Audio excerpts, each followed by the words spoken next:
Yes, people, welcome to another edition of Sarcasm City TV presents the Sarcasm City Sports Q&A, hosted by myself, Flawless Mr. Tate Note. I'm also joined next to me by Galdem City host, Yan City. Yan, what you telling me? You good?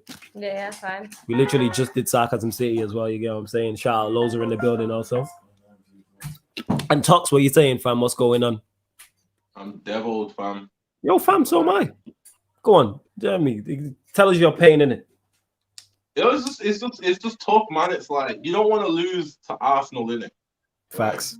Arsenal Facts. is the main team you don't want to lose to, and it's just like it would be us to give them their first away win in years, innit? Like it would be us.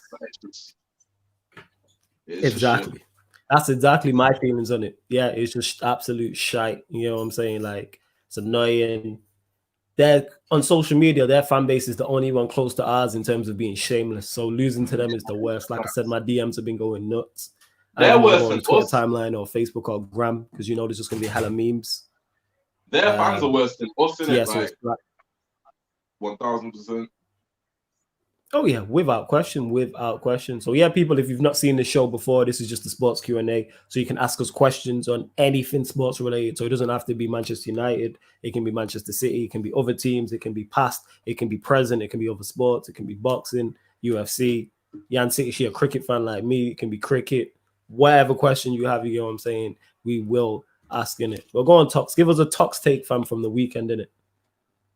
I just think Ollie's shit as a manager, yeah.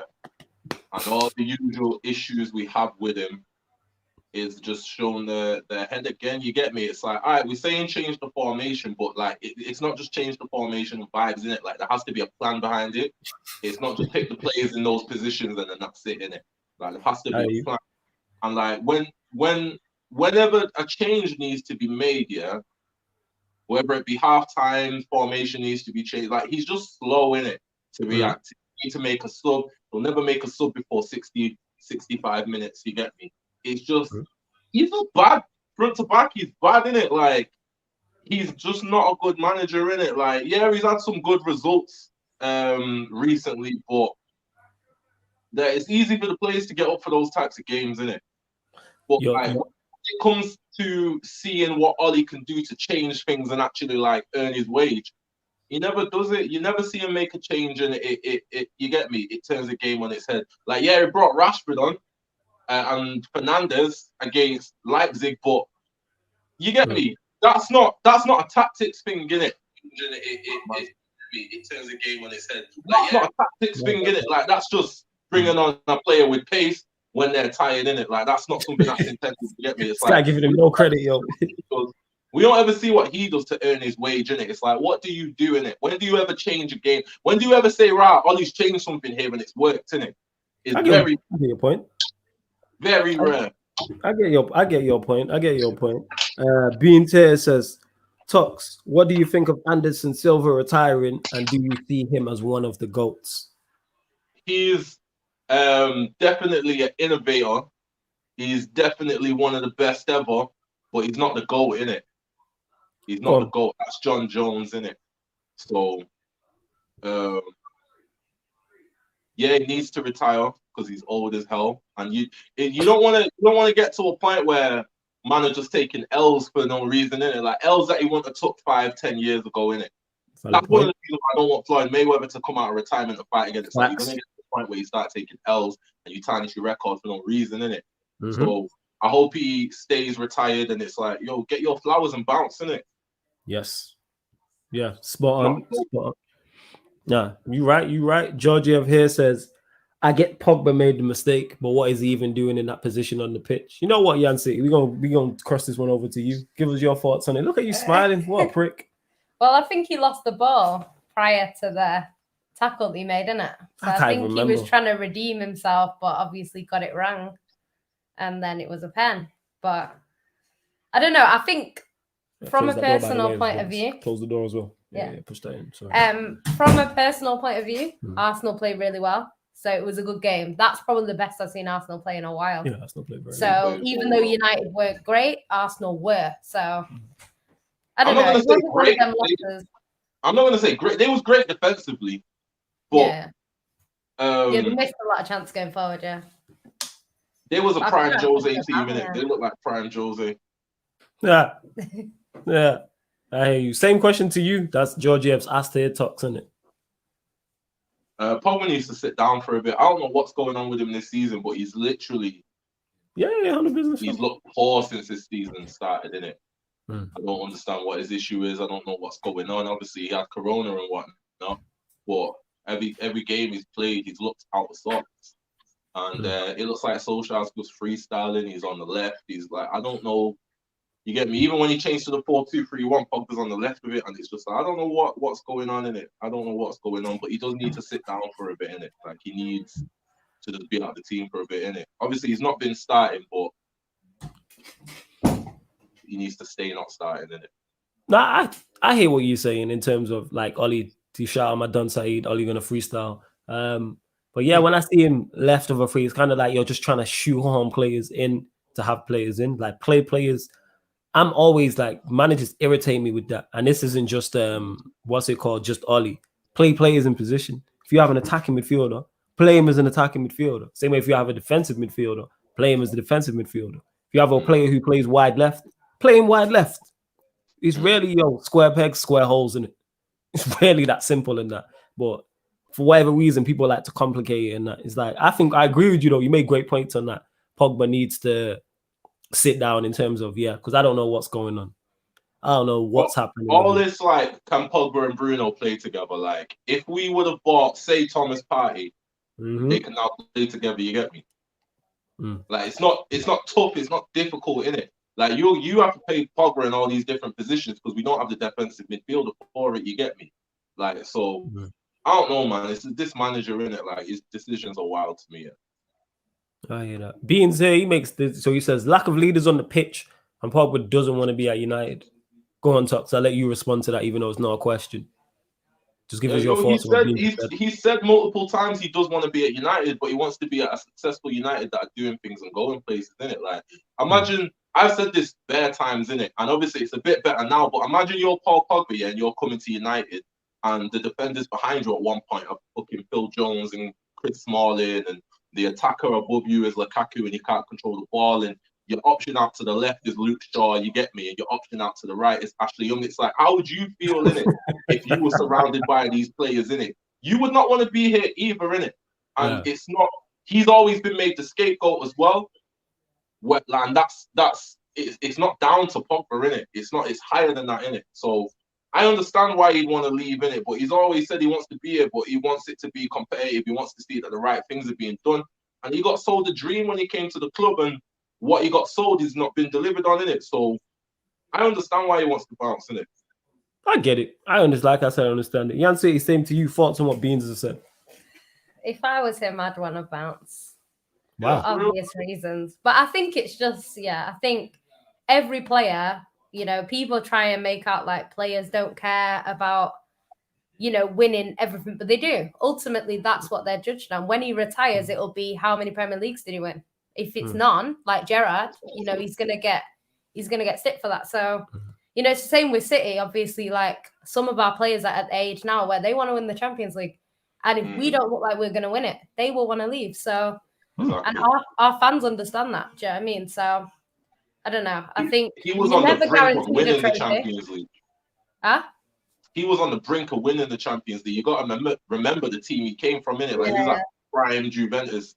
He was in the Champions League final. Like, he was on the brink of winning it. You came to United and look where you're at in it. It's like, if you got any type of ambition, of course you'd want to leave. Yeah. I hear that. Like you said, if you are his talent coming in, there's no way, like the players you name there, Tux, you said it better than I could have.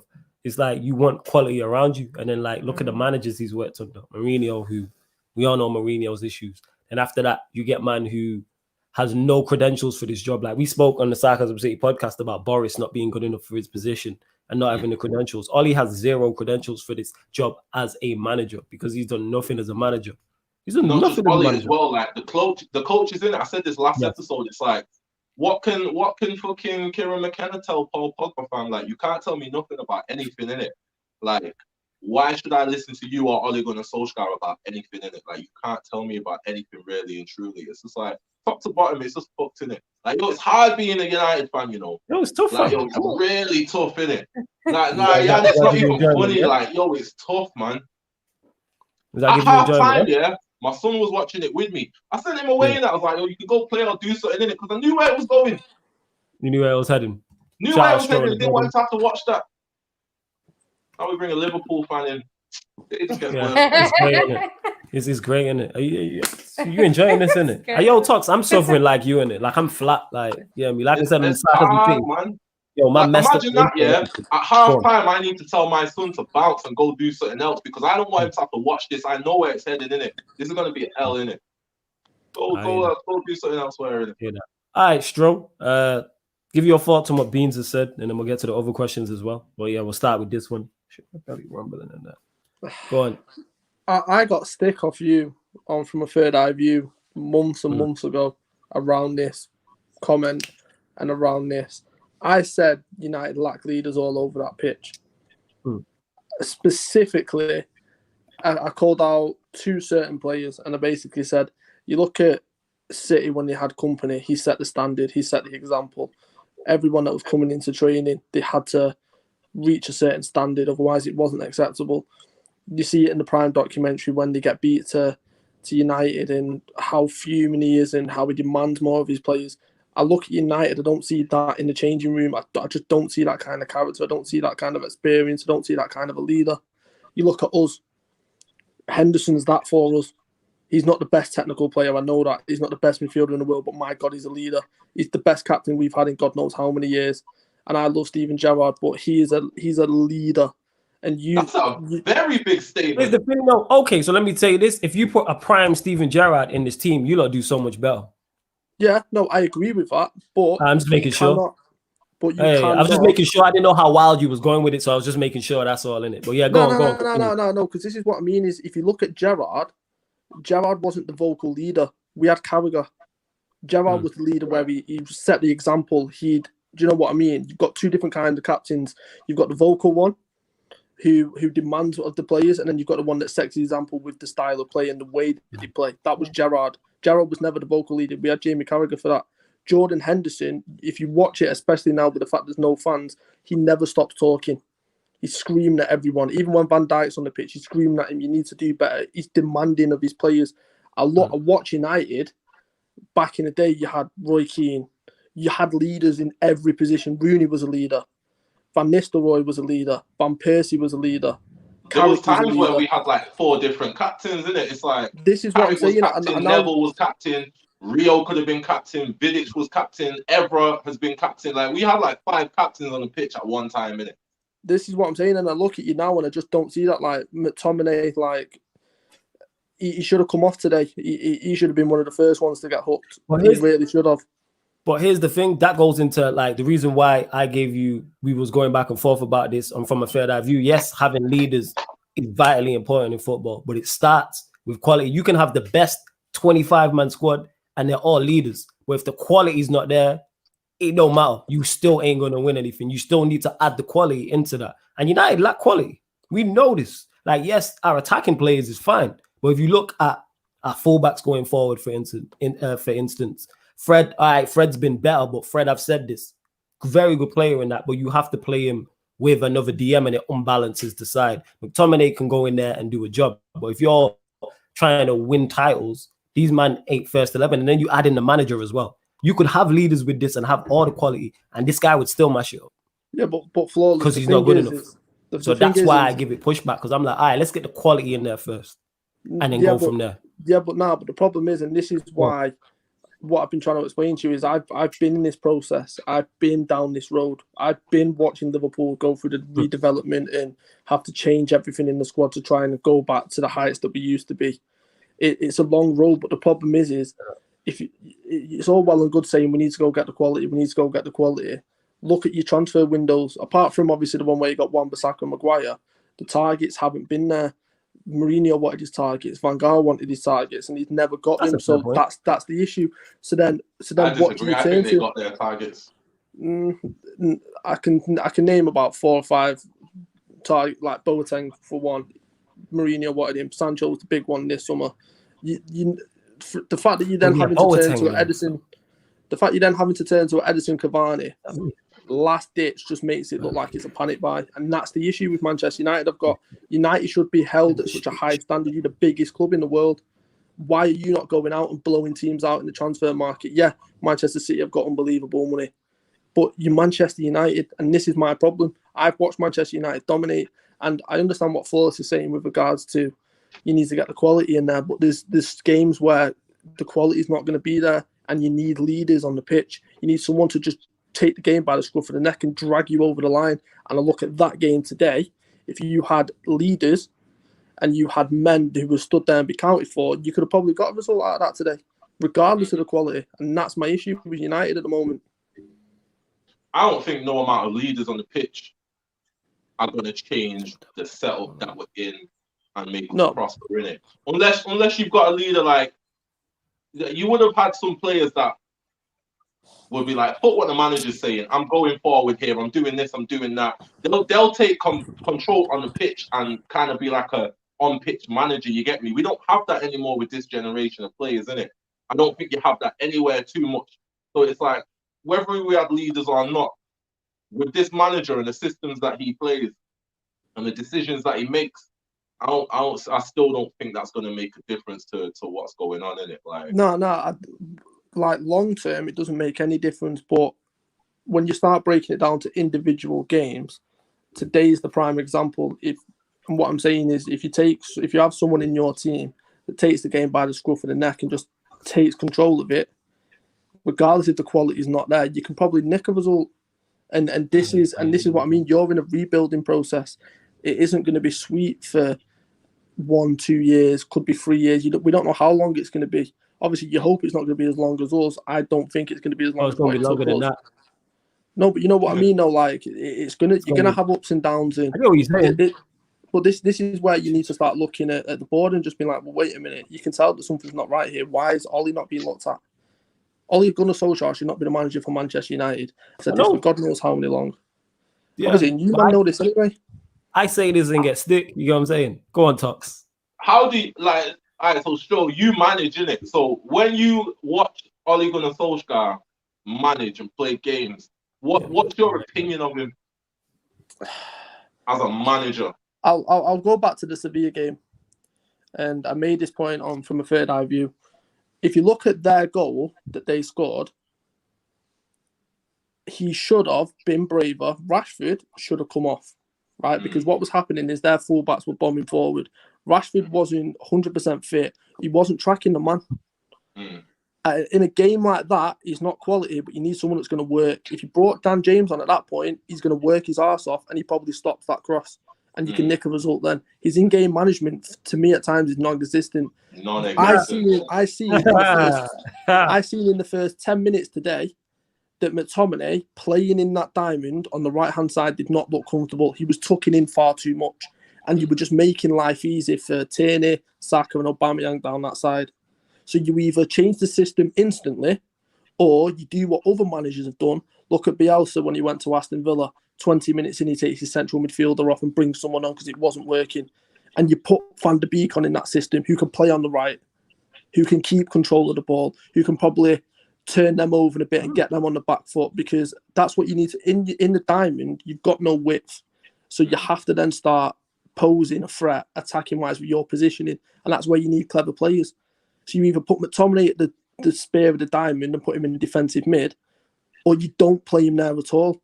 And why would McTominay not start at like? You could have switched. You could have switched it though. You could have played McTominay as the DM and played Fred right central midfield, where Fred played so well against. He was coming inside there anyway. Anybody looking at the formation would have assumed that McTominay would have been in the DM position at the start of the game. So it's like, why is that not the case? Like, this is wild, man. It's wild. And why do you have to wait for 60 minutes to change anything every game? Like, you don't need until 60 minutes to see that there needs to be a change in it. It's like the Chelsea game. You don't need till 60 minutes to see Mata and Dan James ain't going to produce nothing in it. Exactly. Like, you don't have to wait that long. It's just weird, man. It's weird. It stresses me out. I don't want to talk about it. Yo, Stro. All right, so moving on, because I know you're toxic stressed. Bean says here, Tox would be, well, he says, ask this because you're an MMA guy. What do you think of Anderson Silva retiring, and do you see him as one of the GOATs? the GOAT, Jones. The GOAT will always be John Jones. He is the best, most talented athlete I've ever seen in MMA. But Anderson Silva should have retired about a year ago. I mean, like, I watched him last night get TK. I watched him get TKO'd last night, and Uriah Hall's crying, apologising to him because he's one of his idols. It's like, yeah, man. It's like when he broke his leg, he should have retired because he's never been the same. And I love Anderson Silva, but yeah, it's far too late. Yeah, it's far too late. It's like he's definitely like an innovator in it. Like there's no John Jones without Anderson Silva in it. Like, yeah, exactly. A lot of man that don't come if Anderson Silva ain't there, but he's not the GOAT in it. But definitely he should have retired a while ago in it. All right, fair enough. Beans here says, Tox, I'll let you answer this first. Who next? Who do you want to see Manchester United manager next? Okay, anyone. Give it to Stroll to the end of the season, innit? Like, anybody in it. Obviously, you know what? Like, we want to see... Stroll could do a good job. You know what? Stroll would at least do a better job. He do a better results than Ollie. I'd say that. I'm not saying he wins the league title, but I'm saying he do a better job. I could see his plan. You know what I'm saying? I'd be like, all right. With both players, of course. Yeah. Obviously, like, Pochettino's the obvious one, innit? Simply because Jesus Christ, the way how he plays is fluid. We know he's a tactician, innit? That's what we need, man. Someone that can get the best out of the players that you have at your disposal, innit? Like he's done it at Tottenham under Daniel Levy, innit? Like he could definitely come in and do bits with these players, innit? No, I hear that. Yeah, I echo that in terms of like Poch. Well, I would take anyone who's any form of operator because I say this: the squad is nowhere. I say it all the time: the squad is nowhere near as bad as it's being made out. The fact that United have, you get me, I think their worst start to a league season since 1970 or some shit like that. Like, it's not that bad. We haven't won at home in the league in however long. I think it's been like 7 games or some shit like that because it goes back to the back end of last season. It's just terrible all around. We've only won 3 games in a row in the Premier League once in Ollie's entire reign. Like, oh, Lord Jesus. It's bad, innit? You know what I'm saying? And that. What's your thoughts on McTominay actually top going? And we'll get this before we actually bounce. Georgiev says, my laptop moving hella slow. He says McTalentless is useless, man. What does he offer other than aggression? That's a good question because he's not a good passer of the ball. He can't pass the ball anything further than 10 yards. He's just one of them players, isn't it? Like you need those players that can be, they're vocal, they can be fighters, he can be a bit of a cunt sometimes. You do need them players, but not to be starting games. Like you don't want him to be starting for you, innit? He's definitely useful to have, but he's not a star. No. Oh, where's them gone? Force has just had enough, man. Yo, I've had a fucking enough, man. The shit's it's depressing, bro. Like, it's honestly depressing. And it's made the worse because it's like, I look at this squad of players and it's like, we don't have a bad team. It's a good squad of players. Yo, Tox, do you forget I've been there? Do you not remember the Europa League final where you were ringing me and I wasn't answering the phone? I've been in this process. You're lucky I'm not making your life hell. Let me just make that clear to you now. I could have made your life a lot worse. You know what? Yeah. You've been graceful in it, so whatever. I'll give you that. That's one thing you have to give credit in Stroll for, actually. He's like one of the only, I think he's the only Liverpool fan I can actually stand. You know what I'm saying? He's literally the only one. I'm like, all right. He goes through his phases. Like, there used to be a point where he used to ring me and chat shit and leave me voice notes and voicemails and shit. Because you were doing it to me. But you've changed. You've grown up a bit, innit? Nah, because, like, what's the point of kicking a dead horse, man? Like, pointless. That's how bad it is, Joe. You feel sorry for us, Joe. That's how bad it is. Funny, yeah? This jokes to you, yeah? You know what I'm saying? Yo, I'm sick. You know what? I'm like, I think we coming to a close on the show anyway. You get what I'm saying? Everybody's socials, so you can follow everyone who was on the show, will be underneath the YouTube video. I get that sorted. I'm still depressed about that result. I'm hella flat people in it. You know what I'm saying? And that United show's on the Football Terrace in 10 minutes. I'll be on there. Fuck God, Jesus Christ. But yeah, this has been, anyway, the Sarcasm City Sports Q&A show. We're going to do this live. You'll get this every Sunday straight after Sarcasm City. Thank you very much for tuning in.